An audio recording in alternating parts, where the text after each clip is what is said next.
El CJNG ha perdido un total de 87 hombres después de que la Brigada Secreta de Cienbaum atacara convoys del cártel en Uruapan. Esta operación comenzó después de que la administración de Cienbaum desplegara las fuerzas especiales Bat Elite para perseguir a peligrosos líderes del cártel. Pero lo que estamos presenciando ahora es una guerra abierta, que estalla a plena luz del día e incluso en plena noche. Desde cárteles contraatacando, hasta rastreos masivos, en este video revelaremos cómo se desarrolló la ofensiva, qué tácticas usaron y por qué la caída de tantos sicarios marca un punto de quiebre. Así es una noche normal en México ahora mismo, y nada está prohibido en esta guerra. Los cárteles contraatacan con drones, vehículos blindados a medida e incluso helicópteros. Así que ahora, todos en México están aterrorizados y se preguntan, ¿es este el comienzo de otra sangrienta guerra contra las drogas o algo mucho peor? El caos comenzó en la madrugada del 26 de noviembre, cuando la Unidad Especial Elite Bat detectó el movimiento de 3 camionetas blindadas que circulaban por la colonia La Magdalena en Uruapan. Llevaban horas rastreando el convoy después de que equipos de inteligencia determinaran que pertenecía a una célula del CJNG que se desplazaba entre Apatzingán y Uruapan.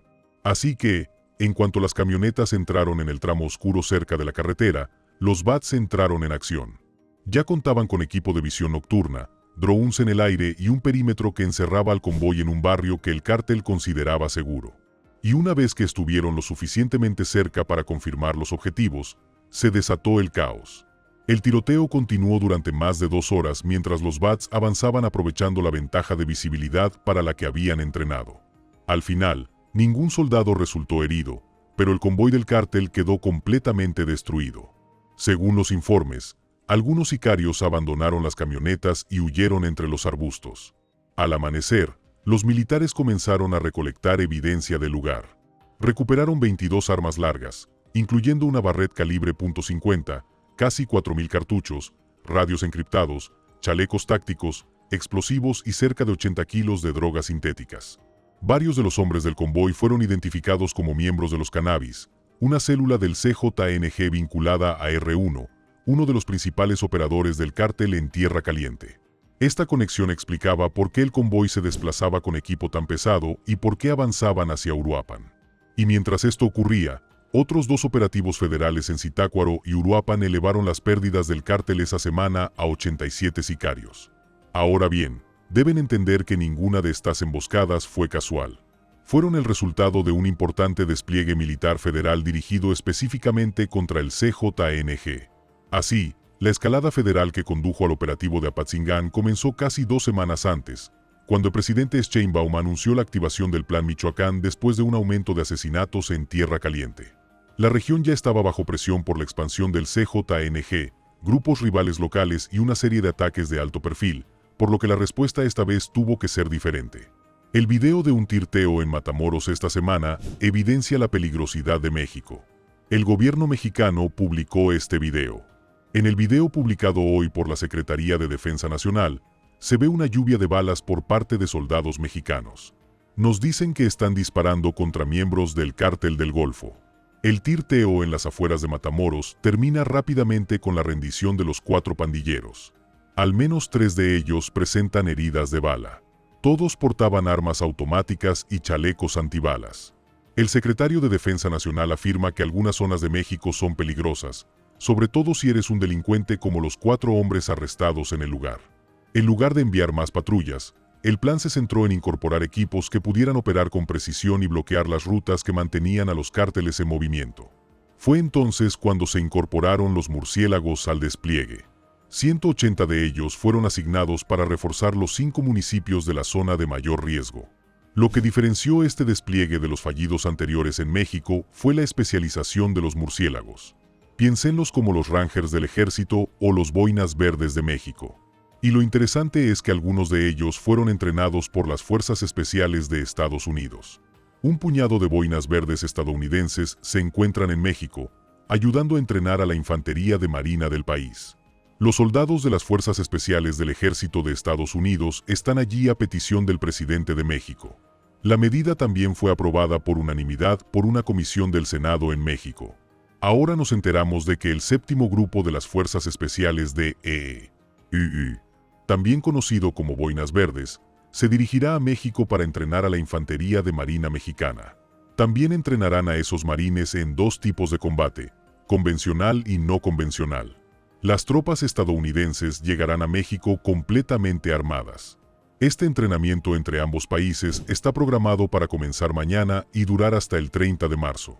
Este entrenamiento se produce en un momento en que el gobierno estadounidense continúa presionando a las autoridades mexicanas para que combatan los cárteles y la producción de fentanilo.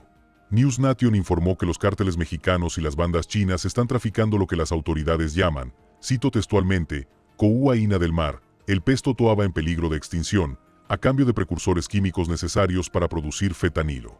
Su entrenamiento se centra en operaciones nocturnas de contraterrorismo, rescate de rehenes, acción directa contra el crimen organizado, operaciones clandestinas e intervenciones de alto riesgo. Pero no son los únicos en esta misión.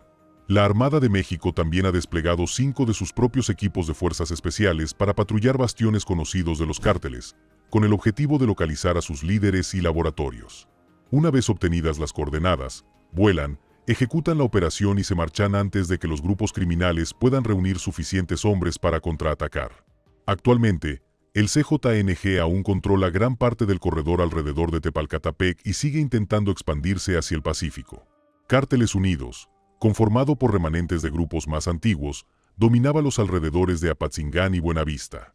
Mientras tanto, la nueva familia michoacana controla la ruta costera de Lázaro Cárdenas, mientras que otras facciones como las Bayagres, los Blancos de Troya, el grupo Acahuato y las células restantes de los Caballeros Templarios ocupaban los huecos con extorsiones, secuestros y operaciones con explosivos.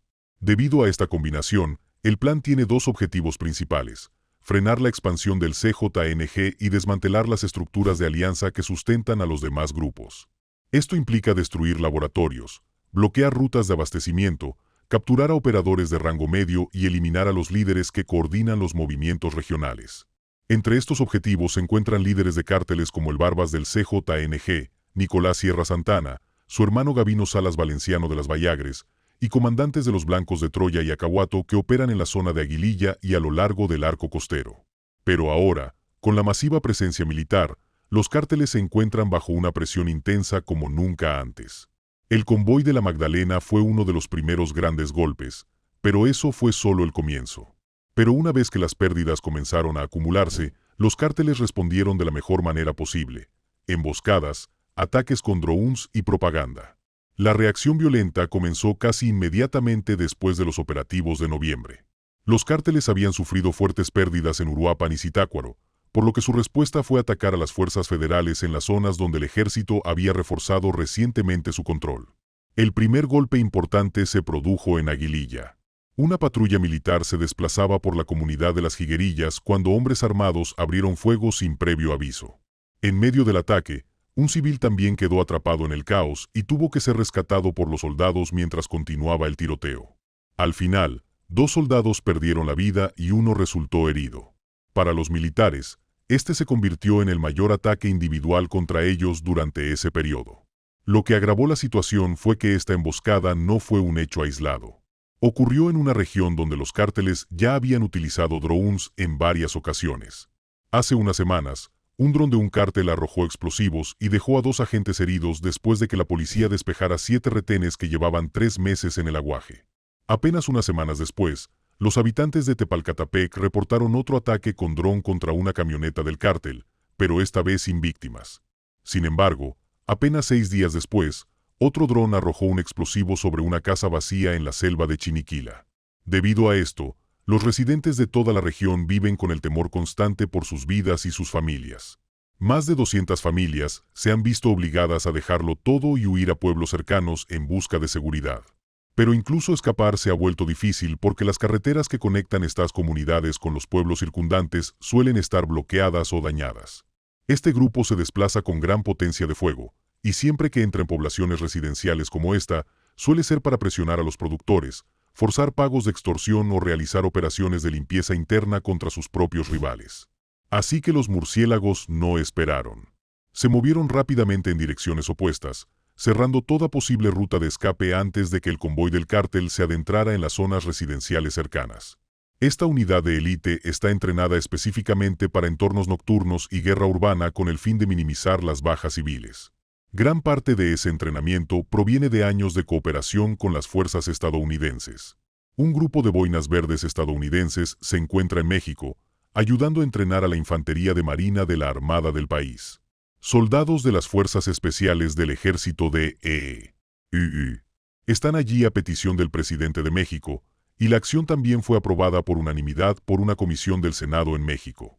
Probablemente sepan que los boinas verdes han trabajado con unidades de la Marina Mexicana para mejorar las estrategias de emboscada, el combate rural y la inteligencia fronteriza. Los murciélagos adoptaron esos mismos métodos y los adaptaron al terreno de Michoacán. Y para cuando los camiones del cártel entraron en el cuello de botella, los caminos detrás de ellos ya estaban bloqueados, y el convoy no tenía por dónde escapar sin chocar directamente con otra unidad. Y fue entonces cuando comenzó el tiroteo.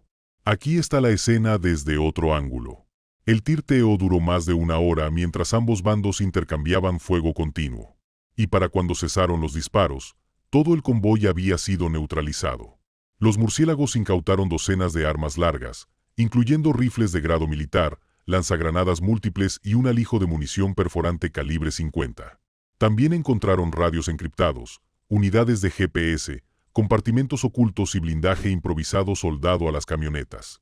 Dentro de los vehículos, recuperaron más de 150 kilogramos de drogas peligrosas. Las autoridades confirmaron posteriormente que 22 miembros de la célula de barridos fueron asesinados, lo que convierte a este en el mayor golpe contra el CJNG en Michoacán desde mayo. Y aunque su teniente regional, el Barbas, logró escapar a través del bosque circundante antes de que se reforzara el perímetro final, la estructura bajo su mando recibió un golpe masivo. Sin embargo, algunos soldados también resultaron heridos.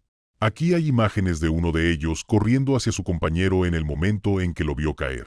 Las balas seguían cayendo, pero se arrodilló junto a él y sacó la correa elástica negra de su equipo.